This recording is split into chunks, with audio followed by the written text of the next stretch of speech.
One day around 850 CE, a goatherd named Cowdy observed that after nibbling on some berries, his goat started to act like abnormally. Cowdy tried them himself, and soon enough, he was just as hyper. This was humanity's first run with coffee, or so the story goes. When exactly people began consuming coffee is unclear, but at some point before the 1400s, in what's now Ethiopia, people began foraging for wild coffee in the forest undergrowth. The reason coffee plants are equipped with lots of caffeine might be because it makes them unattractive herbivores or more attractive pollinators. But either way, people caught onto coffee's advantages and began making tea from its leaves, combining its berries with butter and salt for a sustaining snack, and drying, roasting, and simmering its cherries into an energizing elixir. Coffee rose trade routes into the Middle East. Its widespread popularity began booming in earnest in the 1450s. Upon returning from a visit to Ethiopia, a Sufi leader recommended that worshippers in Yemen use coffee during ritual chants and dances. Soon enough, people within the Ottoman Empire began roasting and grinding the beans to yield the darker, bolder beverage. Many gathered in guest houses and outside mosques to partake in coffee's comforts, but the authority grew concerns about whether coffee's influence was innocent and intoxicating. It, if,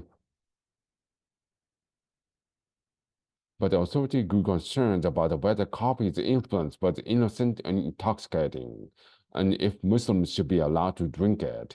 Indeed, in 1511, a religious code in Mecca put coffee on trial. Scholars finally deemed it permissible, so coffee houses sprang up in Damascus, Istanbul, and beyond, where clientele could sip coffee, smoke, and enjoy a variety of entertainment. By the late 1500s, people in Yemen were farming coffee and exporting it from the port of Maha, which became known in other parts of the world as Mocha. But coffee was eventually transported or smuggled into India and soon took root in Java and beyond. Meanwhile, the Ottoman Empire introduced a stimulating substance to Europe. Central London's first coffee houses opened in the 1650s. By 1663, there were more than 80, and despite King Charles II attempt to ban them in 1675, coffee houses kept simmering as social and intellectual hotbeds. In 1679, for instance, patrons of getaways in 1679, for instance, patrons of getaways coffee houses had the pleasure of watching Robert Hooke, the scientist who coined the term cell, publicly dissect a pulpus.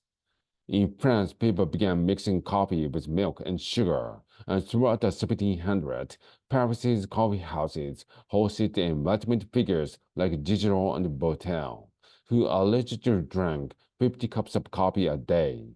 Granted, they were likely small serving of comparatively weak coffee, but still impressive. Meanwhile, European empires began profiting of coffee growing, establishing enslaved, exploited workforces in Asia, Latin America, and the Caribbean.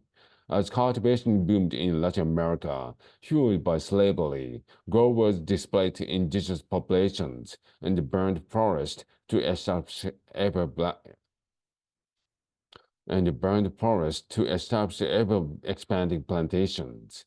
By 1906, by 1906, Brazil was exporting over 80% of world's coffee.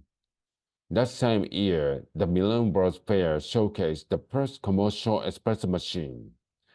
And alongside the development of industrial roasting equipment came various coffee brands. By the mid-1950s, about 60% of U.S. factories incorporated coffee breaks. As African countries cut colonial ties, many ramped up coffee production, and coffee drinking also later made inroads in East Asia, especially as canned, pre-prepared beverages. In more recent decades, specialty coffee with emphasis on quality beans and brewing methods grew popular and propelled prompts in Central America and East Africa. Yet coffee workers worldwide continue to endure inhuman conditions and insufficient compensation. This motivated certification efforts for coffee production that met ethical standards, including minimum wage and sustainable farming, but issues still loom over the industry. And because of the climate change, equatorial bean belt, where coffee thrives, is projected to shrink in upcoming decades. It's unclear exactly what this might like. It's unclear exactly what this might look like. But scientists are investigating possibilities like a resilient coffee hybrids that might help weather the unpredictable future, or to protect the beverage that become a cherished part of daily rituals worldwide.